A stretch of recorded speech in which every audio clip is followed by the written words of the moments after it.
आतंक को पनाह देने वाले यासीन मलिक को सजा मिलने से आतंकी बौखला गए हैं। यासीन मलिक को उम्र कैद की सजा का ऐलान होते ही श्रीनगर के मैसूमा इलाके में यासीन के समर्थक भड़क उठे। इलाके में तैनात पुलिस कर्मियों के साथ मारपीट की कोशिश की।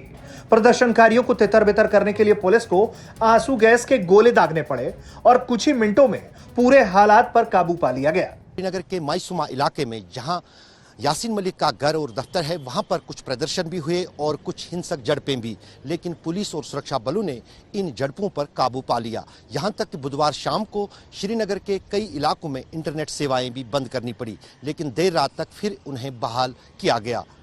आशंका थी कि यासीन मलिक को सजा के बाद आतंकी घाटी में किसी बड़ी वारदात को अंजाम दे सकते हैं, लेकिन ऐसी किसी भी वारदात से निपटने के लिए तैयारी तो पूरी थी। शायद यही वजह रही कि छिटपुट पत्थरबाजी के अलावा कोई बड़ी घटना नहीं घटी और पत्थरबाजों को भी पुलिस के हत्थे आना पड़ा। जिस अंदाज से स्थिति को प्रशासन और सुरक्षा बलों ने संभाला, उससे साफ जाहिर है कि किसी भी गड़बड़ी की ना ही कोई आशंका बनी और ना ही किसी तरह के हालात बिगड़े। हाँ, इतना जरूर है कि बुधवार को जो प्रदर्शनकारी पुलिस पर पथराव में शामिल थे, उनमें से 10 लोगों को गिरफ्तार किया गया है। अब उन्हें अपने किए पर पछतावा हो रहा है। जम्मू कश्मीर में भले ही अब तक कोई बड़ी घटना सामने ना आई हो, लेकिन यासीन मलिक का आतंकी कनेक्शन पाकिस्तान तक है। आतंकवादियों के साथ जो उसका रिश्ता है, उसे देखते हुए सुरक्षा एजेंसियां बिल्कुल अलर्ट पर हैं। यासीन मलिक की उम्र कैद के बाद सुरक्षा एजेंसियों ने दिल्ली एनसीआर में आतंकवादी हमले का अलर्ट जारी किया है। सुरक्षा एजेंसियों ने चेतावनी में दावा किया है कि दिल्ली के तिहाड़ जेल में 7 नंबर वार्ड में बंद यासीन मलिक की सजा के विरोध में दिल्ली एनसीआर में आतंकी हमले को अंजाम दिया जा सकता है।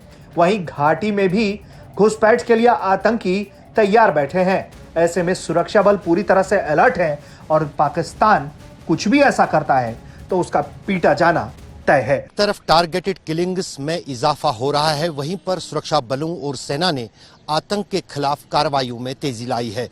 बीते 24 घंटों के दौरान बुधवार और गुरुवार को 2 अलग अलग मुठभेड़ों में सुरक्षा बलों ने 6 पाकिस्तानी आतंकियों को मार गिराया।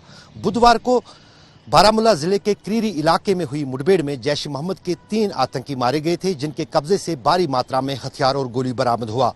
और गुरुवार सुबह नियंत्रण रेखा पर घुसपैठ किए हुए लश्कर के 3 आतंकी मारे गए और उनके कब्जे से भी भारी मात्रा में हथियार और गोली बारूद बरामद हुआ है।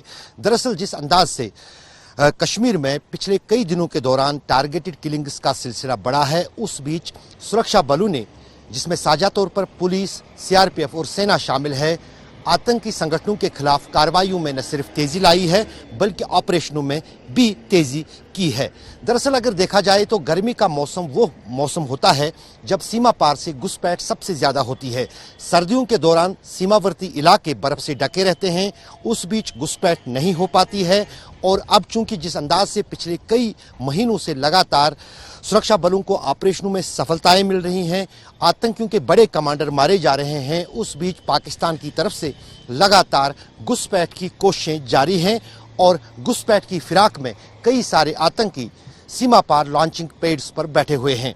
सुरक्षा बलों का कहना है कि न सिर्फ वो गतिविधियों पर नियंत्रण रेखा पर नजर रख रहे हैं, बल्कि जितने भी आतंकी घुसपैठ की फिराक या कोशिश में हैं, उनको सीमा पर ही खत्म किया जाएगा।